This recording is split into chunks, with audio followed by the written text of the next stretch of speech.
precisamos cumprir toda essa parte do didaquê de Jesus, toda aquela parte da doutrina, tudo aquilo que o Senhor já muito nos falou a respeito dos princípios do reino de Deus.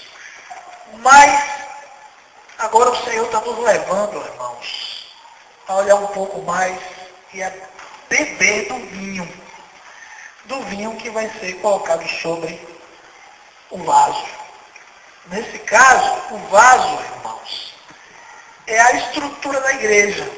A igreja é o vaso. A igreja é edificada discípulo sobre discípulo, juntas e ligamentos. E é preciso que todos nós estejamos muito bem instruídos a respeito do vaso, a respeito da estrutura da igreja, porque vamos nos relacionar com outros irmãos na cidade, e os irmãos precisam sentir essa firmeza, os irmãos precisam ter clareza, estar bem fundamentados, porque princípios de Deus são inegociáveis. Então, uma vez que o Senhor nos ensinou sobre essa estrutura, vamos aplicá-la, bem, irmãos? E vamos aplicá-la de modo eficaz, porque Deus quer derramar do seu vinho sobre o vaso. E o que dá vida realmente, o que dá vida à igreja, não é a sua estrutura. A sua estrutura é feita para conter a vida. O que dá vida à igreja, irmãos, é a presença de Jesus. É o conhecimento de Jesus. Paulo dizia assim: eu oro para que vocês compreendam altura, largura, comprimento, profundidade e conhecer o amor de Cristo que excede todo entendimento. Tem um texto em Pedro que ele diz assim: portanto, irmãos, sede sóbrios. Sóbrios. O que é o sóbrio? Lúcido. Pessoa que está com as suas faculdades mentais apropriadas para discernir o que é certo e o que é errado. O contrário do sóbrio é o bêbado. O bêbado não tem noção das coisas.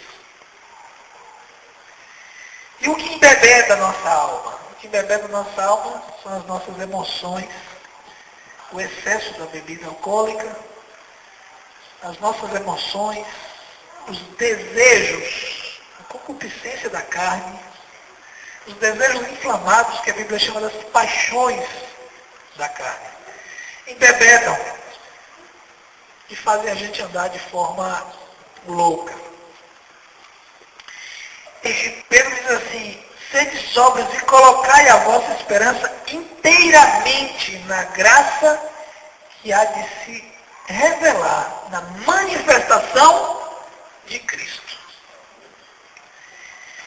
Irmãos, isso é uma verdade tremenda. Sede sóbrios e colocai a vossa esperança inteiramente na graça de Cristo. Essa graça, irmãos, que se manifesta, cai sobre nós pela manifestação de Cristo. Eu estava falando aqui para os irmãos na estante. Quando eu ouço a Cristo, meu coração se acende. Quando eu vejo Cristo se manifestando no nosso meio, o meu coração se acende. E aí eu sou tomado de uma graça, de um poder, meu coração pega fogo. Quando eu ouço a sua voz, meu coração pega fogo. Esses dias eu fui meditar em Mateus, como a gente está fazendo, e eu não conseguia sair daquele capítulo que eu estava. Eu não conseguia sair, mas eu tenho que completar os 2 capítulos aqui, mas isso aqui está demais, esse negócio aqui. E Deus começou a falar comigo, e quanto mais eu lia aquele capítulo, mais o meu coração se ardia naquele negócio ali, naquelas verdades contidas. E aí, irmãos, há uma graça de Deus, há um fluir. Jesus prometeu que rios de água viva fluiriam do nosso ventre. O Senhor tem nos feito olhar para isso e quer que cada irmão viva isso com intensidade. Por isso que os irmãos não estão me vendo falando muito nos encontros sobre a estrutura da igreja, nunca mais falamos de Efésios 4, né? Uma hora dessas, precisamos fazer uma revisãozinha. Mas, irmãos, de todas as maneiras, de todos os modos, através de várias pessoas, o Senhor tem nos falado sobre esse rio de água viva que corre do trono de Deus, que quer se derramar sobre nós, que está se derramando. E essa visão que Deus já teve,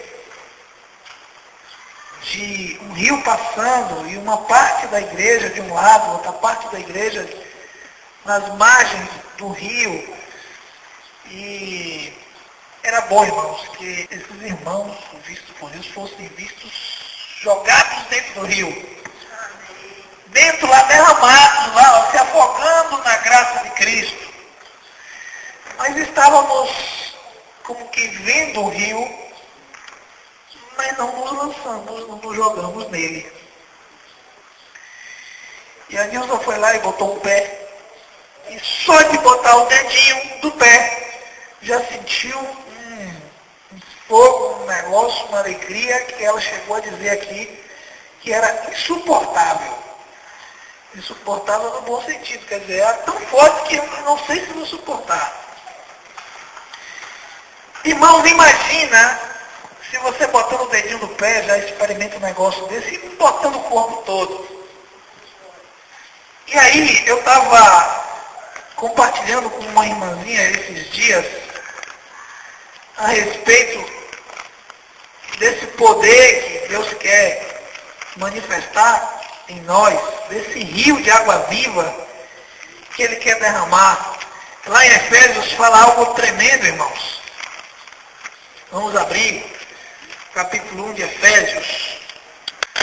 Efésios capítulo 1, do 16 em diante, Paulo diz: não cesse de dar graça por vós, lembrando-me de vós nas minhas orações, para que o Deus de nosso Senhor Jesus Cristo, o Pai da Glória, vos dê o espírito de sabedoria e revelação no pleno conhecimento dele.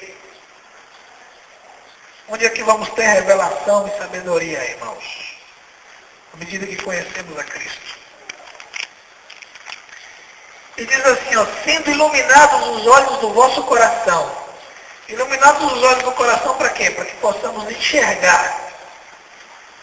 Para que saibais qual a esperança da sua vocação e quais as riquezas da glória da sua herança nos santos.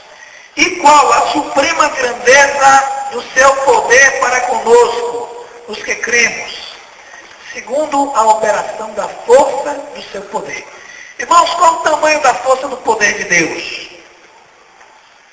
Qual é o tamanho da força do poder de Deus?